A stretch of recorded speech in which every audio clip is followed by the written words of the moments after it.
আমি শিপ্রা মজুমদার আজকে আবার একটা নতুন রেসিপি নিয়ে তোমাদের কাছে চলে এসেছি। আশা করি তোমাদের এই রেসিপিটা ভালো লাগবে। তাহলে চলে এসো আমার সাথে, দেখতে শুরু করো আমি তোমাদেরকে কী দেখাতে চলেছি। দেখো, আমি পেঁয়াজ অনেকগুলো নিয়ে খোসা ছাড়িয়ে নিয়েছি, রসুন খোসা ছাড়িয়ে নিয়েছি, বেশ কিছু লঙ্কা নিয়ে নিয়েছি, আদার খোসা ছাড়িয়ে নিয়েছি, টমেটো নিয়েছি 3টে আর একটা ক্যাপসিকাম নিয়েছি। এইটা দিয়ে আজকে রেসিপিটা তৈরি করব। তোমরা আশা করছি বুঝতে পেরে গেছো।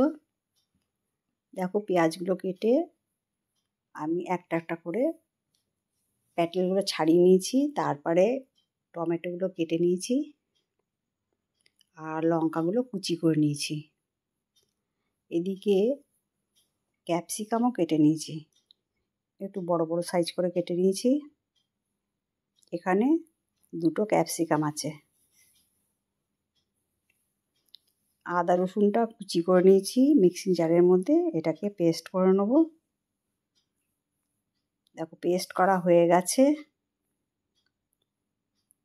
এবার একটা ছাঁকনির মধ্যে আমি এটাকে ছেঁকে রস বার করে নেব।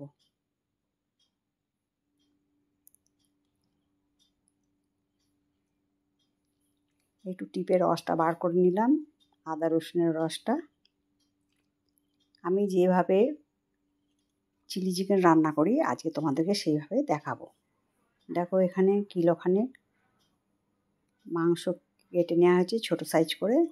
এবারে গোটা 4 চামচের মতন ভিনিগার দিয়ে দিলাম, আর সয়া সসও দিয়ে দিলাম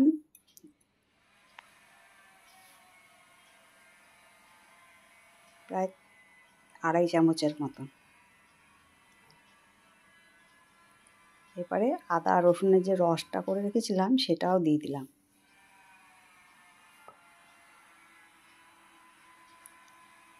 এরপর দেব গোলমরিচের গুঁড়ো বড় চামচের 1 চামচ। এটা দিয়ে ভালো করে এখন মেখে নেব, যতটা সম্ভব ভালো করে মাখা হয় এইভাবে মেখে নেব।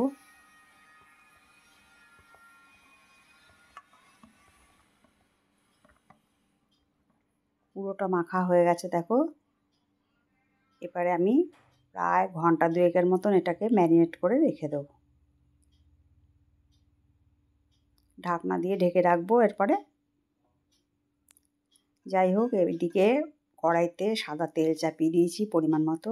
ম্যারিনেট করা মাংসটা আমি ছেড়ে দিলাম, এক হাতা দিয়ে দিলাম। এবার এইটাকে হালকা হাতে ভেজে নেব।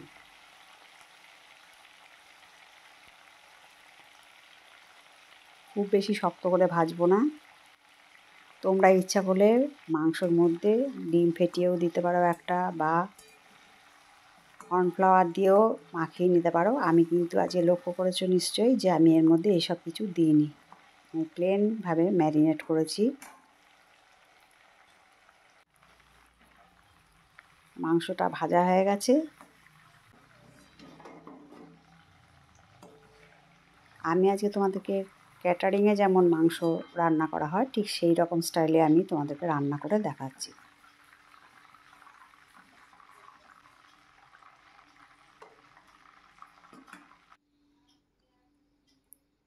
এরপরে আবার এক হাতা দিয়ে দিলাম মাংস। এইভাবে আমি সমস্ত চিকেনটা ভাজা করে নেব। খুব বেশি ডিপ ফ্রাই করব না, বেশি ভাজা হলে শক্ত হয়ে যায় মাংস।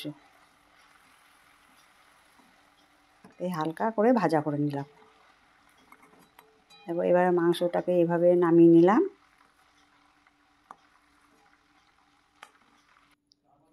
এবার চিকেনটা সম্পূর্ণ ভাজা হয়ে যাওয়ার পরে যে তেলটা বেঁচেছিল তার মধ্যে পেঁয়াজগুলো যে পাপড়িগুলো ছাড়িয়ে রেখেছিলাম সেগুলো দিয়ে দিলাম।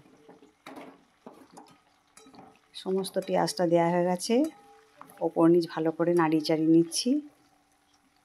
পেঁয়াজটা কিন্তু সম্পূর্ণ লাল লাল করে ভাজবো না। দেখো, একটুখানি যখন রং পরিবর্তন হলো তার মধ্যে আমি লবণ দিয়ে দিলাম। প্রায় 1.5 চামচের মতন লবণ দিয়ে দিলাম।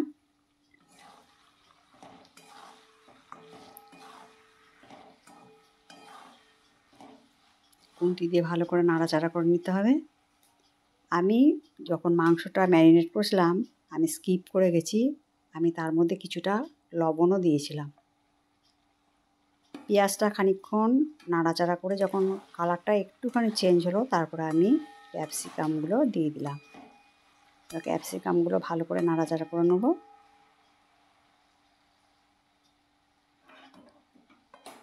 এরপরে দেব টমেটোগুলো।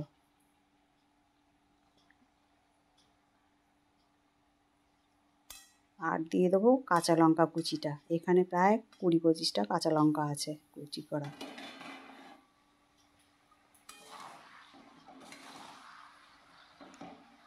এবার হালকা হাতে সুন্দর করে নাড়িয়ে চাড়িয়ে নেব।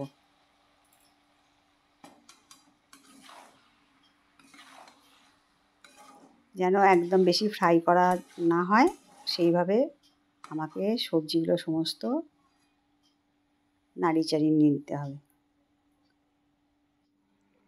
এবার একটা বাটি নিয়েছি, বাটির মধ্যে কর্নফ্লাওয়ার নিয়ে নিচ্ছি। আমি এখানে 2.5 চামচের মতন কর্নফ্লাওয়ার নিয়ে নিলাম। এটাকে জল দিয়ে গুলিয়ে নেব। আর এইদিকে দেখো কালারটা দেখে বুঝতে পারছো বেশ কালারটা চেঞ্জ হয়ে গেছে সমস্ত সবজি। এর ওপর দিয়ে আমি 1 ঢাকনা ভিনিগার দিয়ে দিলাম আর 1 ঢাকনা সয়া সস দিয়ে দিলাম। এবার এটাকে ভালো করে নাড়িয়ে চাড়িয়ে নিতে হবে। সয়া সসটা এমনভাবে দেব যেন মাংসের মধ্যে তো নুন তো আমি আগে দিয়েছি, সয়া সসেও নুন থাকে, তাই আমাকে সেই বুঝি লবণটা ব্যবহার করতে হবে। মাংসগুলো যে ভেজে রেখেছিলাম গোলমরিচ ছড়িয়ে দিয়েছিলাম তার উপর দিয়ে আর একটুখানি, এবার পুরোটাই দিয়ে দিলাম। তোমরা এইভাবে একদিন চিলি চিকেন রান্না করে খেও, তোমাদের আশা করি ভীষণ ভালো লাগবে।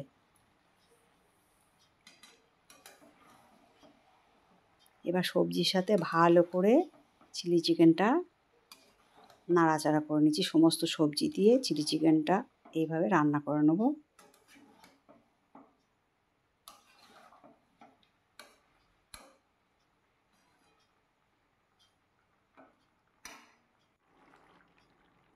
এরপরে আমি দিয়ে দিলাম টমেটো সস। এটা বেশ টক মিষ্টি ঝাল নোনতা খুব সুন্দর একটা টেস্ট হয় এইভাবে চিলি চিকেন রান্না করলে।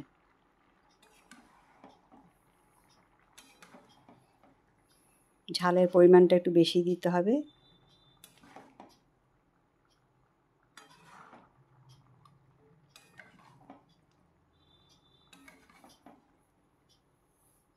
এইভাবে আমি চিলি চিকেনটা সুন্দর করে রান্না করে নেব।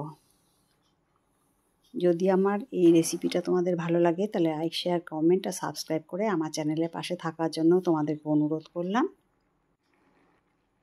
এবার দেখো যে কর্নফ্লাওয়ারটা গুলে রেখেছিলাম সেটা এবারে দিয়ে দিলাম।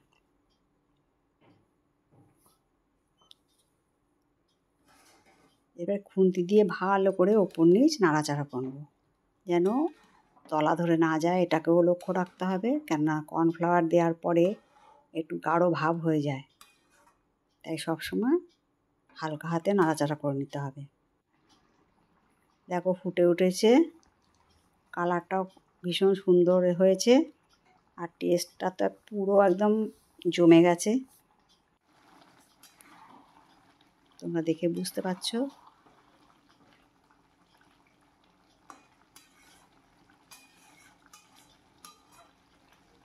যাই হোক, আজকে আমার এই চিলি চিকেন রেসিপিটা তোমাদের কেমন লাগলো কমেন্টস করে জানিও।